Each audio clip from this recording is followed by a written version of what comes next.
नमस्कार। आज हम इस वीडियो में बात करेंगे जन्म कुंडली के चौथे भाव, चतुर्थ भाव, सुख भाव। चतुर्थ भाव सुख भाव, कितना सुख जीवन में मिलेगा, क्या मिलेगा, ये सब हम चतुर्थ भाव से देखेंगे। सुख, माता का सुख, ये सब चीज़ इस विषय में हम बात करेंगे। जैसे ये मेष लग्न की कुंडली है, 1 नंबर यहाँ पे लिखा है मेष लग्न की कुंडली है। आपकी कुंडली कौन से भी लग्न की हो सकती है। हम समझेंगे चतुर्थ भाव को। जन्म कुंडली का चौथा भाव, जैसे इस कुंडली में जन्म पत्रिका में चौथे भाव के स्वामी बनते हैं चंद्रमा। 4 नंबर कर्क राशि आ रही है तो चतुर्थ भाव के स्वामी बनेंगे चंद्रमा। कुंडली में चंद्रमा की पोजीशन देखना बहुत ज़रूरी है। चंद्रमा पीड़ित नहीं होना चाहिए, पाप करते योग में नहीं होना चाहिए, शुभ ग्रह से दष्ट होना चाहिए। चंद्रमा अच्छी स्थिति में होना जरूरी है। पहली शर्त तो ये जरूरी है कि चौथे घर का मालिक अच्छी स्थिति में होना चाहिए। चंद्रमा की स्थिति अच्छी होना चाहिए। साथ में इस कुंडली के हिसाब से हम देखेंगे मेष लग्न की कुंडली में गुरु, अगर गुरु 9वें घर के स्वामी बन रहे हैं, अगर गुरु यहाँ पर बैठे हैं तो उच्च के भी हो जाएंगे। 4 नंबर राशि में उच्च के होते हैं, गुरु यहाँ पे बैठे हैं तो बहुत अच्छा है।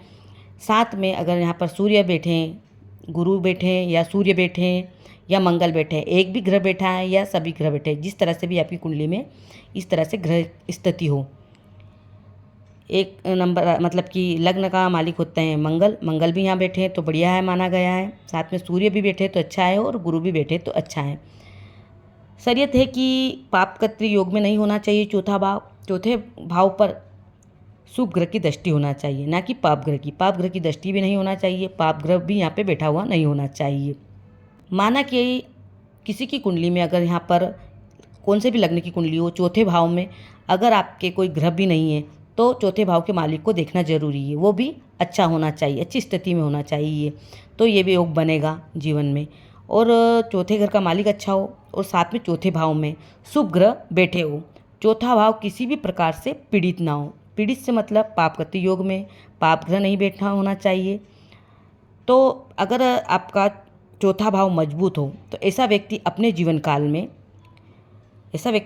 काल में खूब सुख संपत्ति प्राप्त करता है। भूमि वाहन का सुख प्राप्त होता है, घर का सुख प्राप्त होता है, बहुत सारी ज़मीन होती है उसके पास में, सारे सुख प्राप्त करता है। उसकी लंबी आयु होती है, उम्र भी उसकी अच्छी होती है और सभी सुख भी प्राप्त करता है।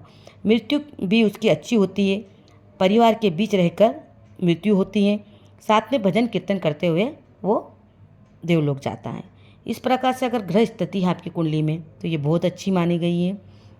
चौथा भाव आपको समझना जरूरी है। चौथे भाव की स्थिति अच्छी है तो सुख संपत्ति सब सुख प्राप्त होने के बाद सब कुछ अच्छा प्राप्त होता है और मृत्यु भी अच्छी होती है।